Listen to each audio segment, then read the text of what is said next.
Assalamualaikum warahmatullahi wabarakatuh. Selamat datang, selamat berjumpa di mata kuliah struktur data dan algoritma bersama saya Muhammad Masud Hidayat. Di pertemuan ini setelah selesai di pembukaan kemarin Bapak sudah menjelaskan secara sederhana, secara garis besar pada sesi kali ini atau materi pertama ini kita akan membahas gambaran umum struktur data dan algoritma yang akan kita pelajari selama satu semester ke depan. Jadi struktur data ini merupakan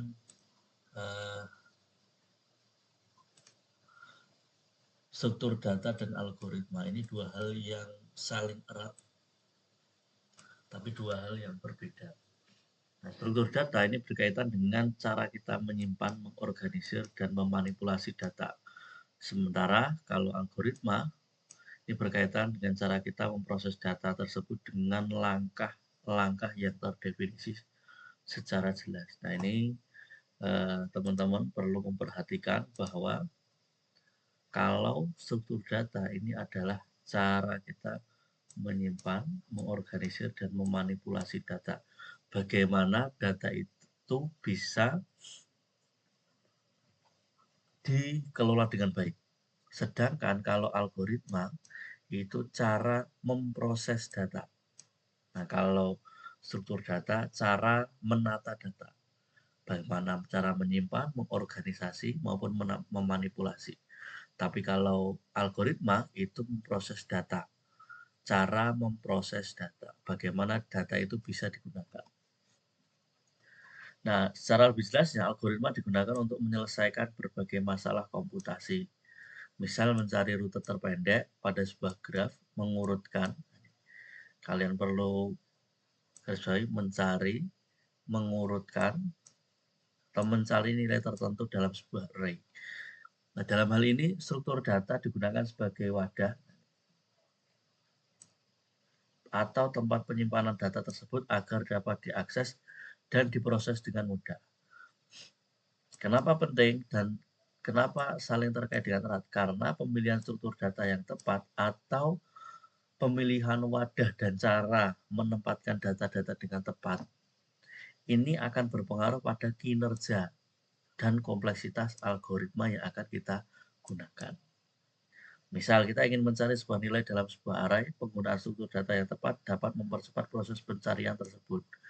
Selain itu, dengan memilih struktur data yang tepat, kita dapat mengoptimalkan penggunaan memori dan ruang penyimpanan yang kita butuhkan untuk menyimpan data. Misal, kita coba perpustakaan. Kita lihat gambar aja. Begini. Ini analogi. Analogi saja. Nah, ini adalah sebuah perpustakaan. Sebuah perpustakaan bisa kalian gambarkan atau padahal sebagai database. Tempat menyimpan segala data dalam program yang kita buat. Apalagi teman-teman di bidang teknik informatika atau ilmu komputer, tidak akan lepas dari coding. Nah, salah satu hal yang terpenting adalah bagaimana kita mengelola data. Data itu disimpan di mana? Nah, namanya database. Anggaplah itu sebuah database, istilah yang digunakan untuk penyimpanan data yang banyak, database atau basis data. Nah, di dalam database itu tersimpan banyak data. Database kalian bisa analogikan sebagai perpustakaan. Kalau kalian buat program, kemudian program tersebut ada datanya, nah data-data yang disimpan itu tersimpan dalam database. Nah, database sama dengan perpustakaan. Kemudian data-data di dalam perpustakaan atau data-data dalam database seperti ini, data-data ini. Nah, dalam perpustakaan itu banyak buku-buku. Nah, buku ini bisa kalian analogikan sebagai data. Nah, struktur data adalah bagaimana cara kita menata buku-buku yang ada di dalam perpustakaan sehingga tertata dengan rapi. Nah, kalian bisa bayangkan kalau perpustakaan ini tidak ditata dengan rapi, tidak diorganisir dengan rapi, maka akan berantakan sekali. Kemudian hubungannya dengan algoritma adalah, nah, ketika kita menyimpan data atau buku, data ini akan digunakan. Nah, ketika akan digunakan pasti akan dicari mana datanya atau akan dimanipulasi. Ini data ini harus diperkalikan dengan ini, harus dibagi dengan ini. Nah, algoritma adalah cara untuk mencari data dalam database atau cara untuk mencari buku di dalam perpustakaan. Misalkan kita akan mencari buku tentang pemrograman, ini ada di rak ketiga, maka kita hanya lurus belok kiri. Tidak perlu bolak-balik putar-putar setiap rak, mencari setiap rak. Nah, kalau sudah ada struktur data, nanti kita akan mudah, oh untuk data ini alamatnya di mana? Alamatnya karena sudah ditata pasti ada alamatnya, maka kita akan mudah mencari. Nah, ketika proses pencarian mudah, maka prosesnya akan lebih cepat. Ketika prosesnya lebih cepat, maka program kalian akan cepat, tidak lemot. Nah, itulah fungsi struktur data dan algoritma. Nah, kemudian kalau struktur datanya bagus, maka ini misalkan seperti ini.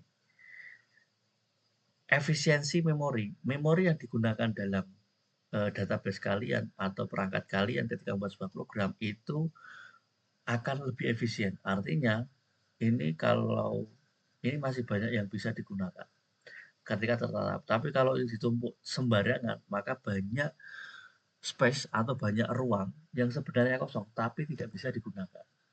Nah, inilah fungsinya struktur data dan algoritma. Jadi dua hal ini, dua hal yang berbeda tapi sangat berkaitan. Kita kembali ke sini. Kemudian, ini pentingnya struktur data efisiensi seperti yang Bapak jelaskan barusan, memungkinkan pengembang untuk membuat program dengan efisien penggunaan sumber daya seperti waktu dan memori. Nah, karena sudah terstruktur, maka ketika akan digunakan akan dapat dicari dengan cepat. Maka ketika cepat, waktunya cepat.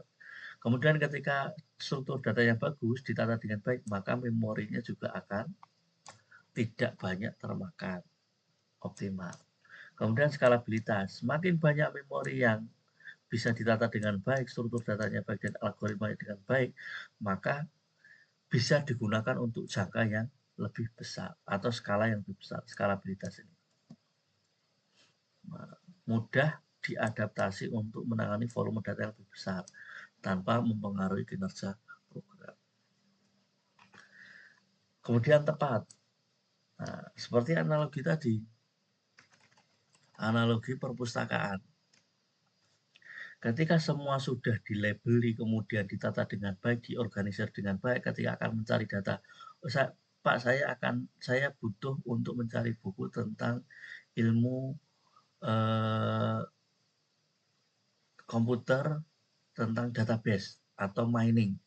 Oh, kalau tentang database maka ada di rak 4 urutan ketiga. Nah, semuanya tercatat. Maka pencarian data juga akan tepat. Tidak salah. Kemudian dengan struktur data dan algoritma yang bagus, maka ini membantu pengembang ya programmer tadi atau developer mengembangkan program lebih kompleks dengan cara yang sistematis dan terstruktur. Karena datanya tertata, algoritma masuknya, cara-caranya kita juga bisa lebih fleksibel sehingga program yang kita buat ini, kita develop, kita kembangkan ini untuk lebih mudah untuk dikembangkan lagi, lebih besar lagi. Dapat mengembangkan program lebih kompleks dengan cara sistematis, mudah dipelajari dan mudah dipahami. Dan secara keseluruhan, pengertian dasar dan pentingnya struktur data dalam pengembangan perangkat lunak adalah sebagai cara yang digunakan untuk mengoptimalkan. Pada intinya, struktur data yang bagus dan algoritma yang bagus ini digunakan untuk mengoptimalkan kinerja program dan meningkatkan ketepatan data, mengembangkan program yang lebih kompleks dan meningkatkan efisiensi penggunaan sumber daya komputer. Sudah cepat, memorinya tidak boros, datanya juga tepat. Nah, ini fungsi dan pentingnya struktur data dan algoritma. Nah, dalam proses struktur data, dalam mengolah data, memanipulasi data, atau menata data, ini tidak bisa menggunakan bahasa yang sembarangan. Nah, hal-hal yang penting perlu kalian ketahui tentang dasar pemrograman untuk struktur data dan algoritma itu ada yang namanya bahasa pemrograman. Nah, nanti kalau kalian sebagai programmer, nah kalian nanti fun-nya di mana? Kalian bisa menggunakan bahasa pemrograman Java atau C++ atau Python. Yang kebetulan pada mata kuliah ini kita pakai C++ sebagai bahasa dasar. Apa itu bahasa pemrograman? Ini adalah instruksi. Nah, instruksi tadi yang namanya nanti biasa disebut coding. Instruksi, kita akan menuliskan instruksi-instruksi yang digunakan untuk mengendalikan komputer. Melakukan tugas-tugas karena data yang akan kita kelola itu disimpan dalam komputer menggunakan bahasa komputer. Nah, maka kita perlu memahami yang namanya bahasa pemrograman. Instruksi yang digunakan untuk mengendalikan komputer untuk melakukan tugas-tugas tertentu. Kemudian bahasa pemrograman dibedakan dari dua jenis. Ada bahasa pemrograman tingkat rendah, ada bahasa pemrograman tingkat tinggi. Semakin tinggi bahasa tingkat pemrograman, maka akan semakin mudah dipahami oleh manusia. Bahasa pemrograman tingkat rendah lebih dekat dengan bahasa mesin 01, kemudian bahasanya yang mesin lah yang semakin rendah maka semakin mendekati bahasa mesin, tapi semakin sulit dipahami oleh manusia. Sedangkan bahasa pemrograman tingkat adalah bahasa pemrograman yang lebih mudah dipahami oleh manusia dan fokus pada tugas-tugas yang ingin dicapai. Ini contohnya Java, C++, Python, PHP, dan sebagainya. Tinggal nanti kalian kalau pengen buat aplikasi desktop ya pakai Java, kemudian kalau pakai untuk scraping dan sebagainya bisa pakai Python atau pakai C++. Kemudian untuk menuliskan, kita sudah paham bahasa pemrograman. Nah, untuk menuliskan instruksi bahasa pemrograman dalam bahasa pemrograman ini tidak bisa dituliskan atau bisa dituliskan, cuma tidak bisa bekerja atau tidak berfungsi ketika kalian menuliskannya di Microsoft Word, Notepad yang biasa, atau menuliskan di buku, di catatan, nggak bisa, itu nggak akan berjalan. Maka perlu yang namanya kode editor. Nah, kode editor ini adalah alat yang digunakan untuk menuliskan kode program dalam bahasa pemrograman. Nih. Menganalisis kode, apakah kode ini benar atau salah, kemudian melakukan debugging. Debugging itu memproses apakah program ini bisa berjalan atau tidak. Nah, editor kode yang digunakan ada, ini kalian bisa pakai Notepad++. Kalau bawaan Windows itu Notepad. Notepad saja tidak ada plus-plusnya, itu tidak bisa digunakan untuk menganalisis kode dan melakukan debugging. Tapi kalau Notepad++ bisa. Atau kalian bisa pakai Sublime Text ini. Atau kalian bisa pakai Visual Studio atau Nah, ini adalah contoh editor kode editor, yaitu Notepad++. Nah, Notepad++ kalian bisa download saja. Kalian cari saja Notepad++. Nah, ini kalian bisa download. Nah, mau versi berapa? Untuk Windows atau untuk Linux dan sebagainya ini ada semua. Ingat, Notepad++ bukan Notepad biasa. Tampilannya akan seperti ini. Nah, ini kalau kalian menuliskan tulisan yang bahasa yang umum, nah ini tidak terdeteksi. Nah, dengan kita coba cek Notepad yang biasa. Nah, bedanya apa? Fiturnya berbeda. Nah, kalau Notepad++ itu lebih lengkap. Nah, ini tidak ada bahasanya. Misal kita pakai bahasa, kalau Notepad++ kita taruh di sini, dia tidak bisa menganalisis ini programnya, kodenya benar atau salah. Tapi kalau kita pakai Notepad++, nah ini masih tulisan yang biasa. Kita bisa ubah sesuai bahasa pemrograman yang kita gunakan. Misalkan kita menggunakan bahasa pemrograman C++. Nah, dengan Notepad++ ketika kodenya sudah kita tuliskan, kemudian kita pakai C++, ini pilihannya. Kalian bisa pakai C, C++, C++, atau COBOL, atau kalian bisa pakai Java, JSON.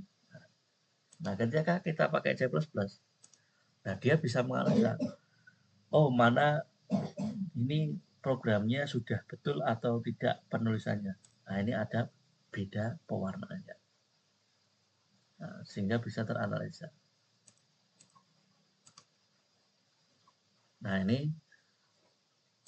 yang dinamakan kode editor. Kemudian ada IDE, Integrated Development Environment. Ini alat yang lebih lengkap lagi. Kalau Notepad++, Sublime, kemudian Visual Studio ini hanya untuk menuliskan saja. Kemudian ada analis dan debuggingnya. Tapi kalau IDE ini digunakan untuk membantu developer dalam mengembangkan program ini lebih lengkap. Ini mulai ada kode editornya, kemudian compiler, debugger. Nah ini, dan alat lainnya jadi satu sehingga bisa digunakan oleh programmer untuk membuat, menganalisis, dan menguji program. Contohnya Eclipse atau NetBeans. Nah, kalian bisa download NetBeans atau Eclipse. Kalau kalian ingin jadi programmer untuk Android, nah kalian bisa menggunakan Eclipse.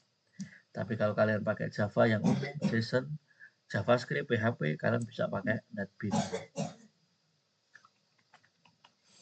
Baik, itu penjelasan awal tentang konsep dasar pemrograman atau struktur data dan algoritma.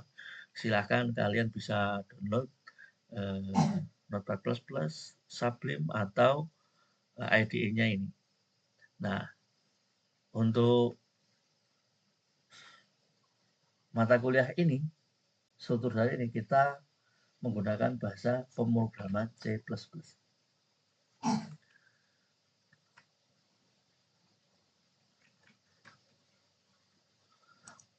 Kemudian di dalam adlink kalian, nah ini Bapak sudah mengupload modul struktur data dan algoritma untuk praktikum ke depan selama 1 semester ke depan. Panduannya adalah ini.